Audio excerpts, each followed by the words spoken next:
다른 기적도 많잖아요. 죽은 사람 살리고 아니면 나병 환자를 살리기도 하고 고치기도 하고. 근데 하필이면 잔치집에 가서 술 만들어. 근데 여기는 다른 의미도 물론 있죠. 성서학적으로 잔치라고 하는 것은 하늘나라에서 이루어지는 삶, 기쁨의 삶을 뜻하는 것입니다. 잔치. 메시아의 잔치인 거예요. 근데 여기에는 술 빠지면 안 되는 겁니다. 술은 잔치의 기쁨의 상징인 것입니다. 그래서 이제 메시아 시대의 기쁨 그 순간이 다가왔다라는 표시이기도 하죠. 가나의 혼인잔치라고 하는 것은. 그리고 다른 얘기도 하지 맙시다. 어쨌든 그래서 여러분 성모님을 통해서 전구를 하게 되면, 성모님께서 우리를 위해서 대신 기도를 하게 되면 그 기도는 힘이 있다 없다? 힘이 있는 정도가 아니라 예수님께는 성모님의 청이라면 안 들어주실 리가 없다라고 하는 것입니다. 당신의 구원 계획마저도 바꾸시는데. 그러니까 여러분, 우리 아버지가 아이고 맨날 술이나 처먹고 자식들 돌보지도 안 하고 맨날 자식들을 술 먹은 괴롭히기나 하고 영회당 경허당 그네 길거리에서 쓰러져 그네 얼은 죽으신디 아이고 지옥 가실 거라 이게 생각이 되죠. 그런 때는 아이고 그런 인간이 어떤 천당 가게 이거 성당 댕겨오지도 안 했고. 자, 그런데 근데 그렇게 포기할 일이 아니다. 성모님을 통해서 전구를 하면 지옥 가게 될 인간도 천국에 갈 수 있다. 불가능한 겁니까? 아니요. 그까짓 한 사람 지옥 갈 사람 천당 보내주는 게 뭐 이렇게 힘들겠어요? 성모님을 통해서 전구를 한다면 불가능한 일이 없다. 여러분 그렇게 성모님의 전구를 믿고 성모님께 의탁하십시오. 성모님께 봉헌하세요. 설사 지금까지는 지옥에 있다 하더라도 지옥에서 천당 보내주는 거 성모님이 못 하시겠어요? 이런 얘기 여러분 들어보셨어요? 어떤 인간이 천당문에 딱 갔는데 천당문에서 베드로가 심사를 하고 있었어. 책 보면서 아이고 넌 천당 들어가라. 너 이렇게 살아놓고 여기 오냐? 넌 못 가. 이러는데 한 사람이 나쁜 짓은 골고루 다 했지만 죽기 전에 성모송을 한 번씩은 꼭 하고 잤어. 이 인간이 성모상 천당 문 앞에 나타난 거라.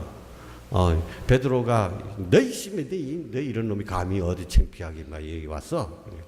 아니 못 들었는데. 아이고 베드로님 그건 뭔 얘기냐고 말이지. 당신 예수님 3번씩이나 배반해놓고 뭔 나한테 큰 소리냐고 말이지. 그래도 안 돼 임마. 좋다. 알겠습니다. 나 가기 전에 성모님 한 번만 만나게 해주십시오. 그래서 좋다. 그러면 성모님 만나게 해주면 성모님 인터폰 해가지고 성모님 어디 계시냐 빨리 나오라는 거예요. 성모님이 딱 나왔어. 나왔는데 하다 보니까 자기한테 매일 밤 자기 전에 성모송을 하고 잔 그 친구거든. 이거 베드로야. 야 이 좀 보내주라. 베드로가 또 고집이 또 얼마나 셉니까? 이거 아무리 성모님이라도 이건 안 됩니다. 이런 인간 들어오면 천당 오염돼가지고 됩니까? 안 됩니다. 이게. 정말이냐? 베드로 또 그렇게 되니까 고집성이 안 됩니다. 좋다. 너 후회하지 마. 그래서 예수야 이리 오너라 하니까 예수님이 어머니 해왔어요. 야 예수야 글라 해가지고 예수님 품에 안고 천당 밖으로 나가보자는 거예요. 그때서야 베드로가 사태의 심각성을 알게 된 거예요. 예수님 없는 천당이 천당입니까? 아이고 그래서 성모님 무릎팍을 잡고 아이고 제가 잘못했습니다. 대번 다시 살려주십시오 해가지고 그래서 그런 인간도 천당 들어갔다는 거 아닙니까? 이런 옛날 얘기가 뭘 얘기하는 거예요? 성모님의 전구가 이만큼 힘이 있다는 얘기입니다. 성모님께서 청하시면, 성모님께서 우리를 위해서 청하시면 하느님께서 거절하지 않으시고 다 들어주신다는 겁니다. 여러분들이 이런 믿음을 가지고 성모님께 의탁한다면 여러분 먼저 세상을 떠난 여러분들이 사랑하는 부모님들이나 누군가 여러분의 자녀들, 잘못되어 가고 있는 자녀들 다 전능하신 하느님의 힘에 의해서 바뀔 수 있는 것입니다. 걱정하지 마십시오. 문제는 또 여기에 있습니다. 이거 뭐 이런 얘기 들으면 성모님에 대한 믿음과 사랑이 없는 사람들은 무슨 성모님한테 무슨 하느님도 바꾸는 그런 힘이 있냐, 못마땅하게 얘기할 수도 있습니다. 그런데 더욱더 중요한 것은 하느님께서 인간에게 이러한 힘을 주셨다는 겁니다. 성모님께 이러한 힘을 주셨다는 것입니다. 그래서 우리는 정말 놀라워하는 것이고 감사하는 것이죠.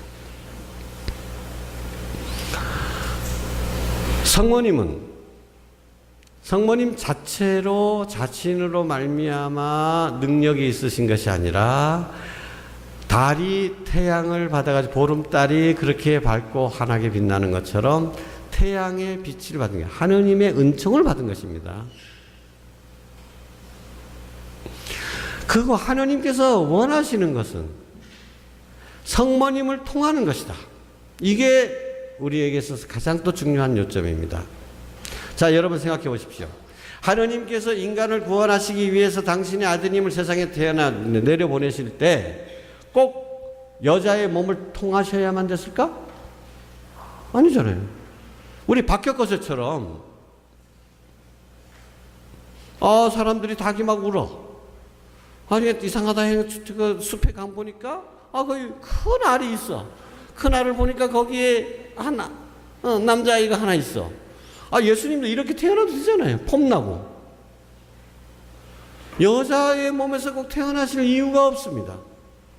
다른 방법으로 얼마든지 어디 보면 슈퍼맨인가? 영화 보신 분들 슈퍼맨 하면 너 농부가 가다 보니까 이거 땅에 애기가 있는 거야. 그래도 되죠. 그런데 하필이면은 성모님을 통해서 이렇게 하셨다. 이것이 우리에게 있어서 가장 중요한 부분 중에 하나입니다. 하느님께서 성모님을 통해서 인간을 구원하시기를 원하신다. 하느님께서 원하시는 거예요. 하느님께서 성모님을 통해서 성모님 없이는 구원하지 않는다. 성모님을 통해서 예수님을 이 세상에 준 것처럼 성모님께서 우리 모두의 마음 안에 예수님이 탄생하도록 원하신다. 성모님을 통해서 하느님께서 은총을 내려주시는데 성모님을 통해서 우리들에게 은총을 내려주시기를 원하신다. 하느님께서 원하시는 것이다. 하느님께서 원하신 대로 우리가 따라가는 거죠. 이거 오히려 우리에게 얼마나 기쁜 소식입니까? 감사해야 될 일이죠. 그 다음에 두 번째로 요한복음이 전하고 있는 장면은 십자가에서입니다. 예수님께서 십자가에 달려 계시는데 이제 임종하시기 직전이죠. 다른 복음에는 이 성모님 얘기가 안 나와요. 예수님께서 세례자 요한을, 사도 요한을 보고 뭐라고 그랬어요? 이분이 너의 어머니시다. 그리고 어머니께는 어머니, 이 사람이 바로 당신의 아들입니다. 라고 하면서 어머니와 사도 요한을 모자 관계로 맺어주신 것이다. 맺어주신다.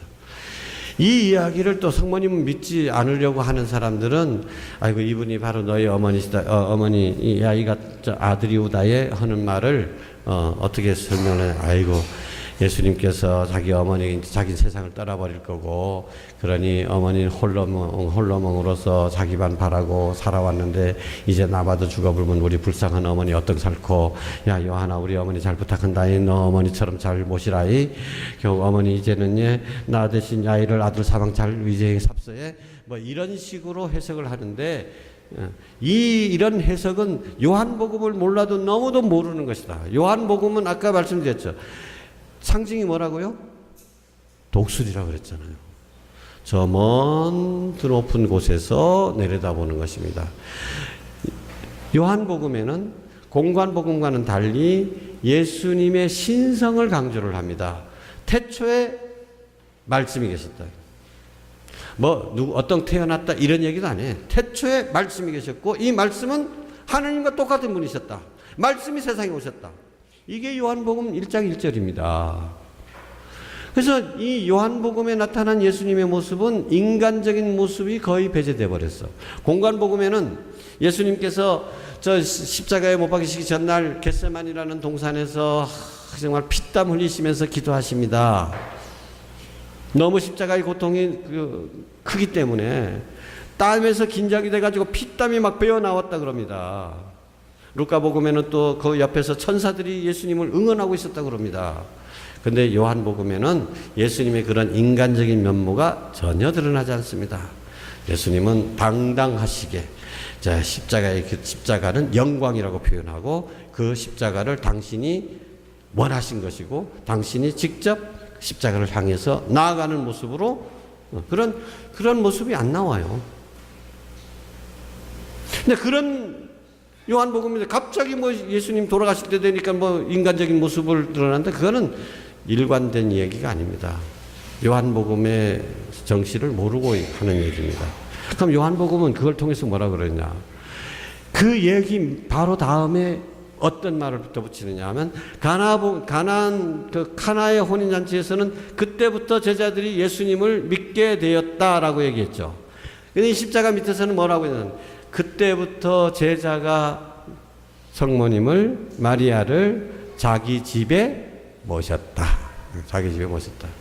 이게 무슨 얘기냐? 모름지기 제자들은 성모님을 모시고 살아야 한다라는 뜻인 것이에요.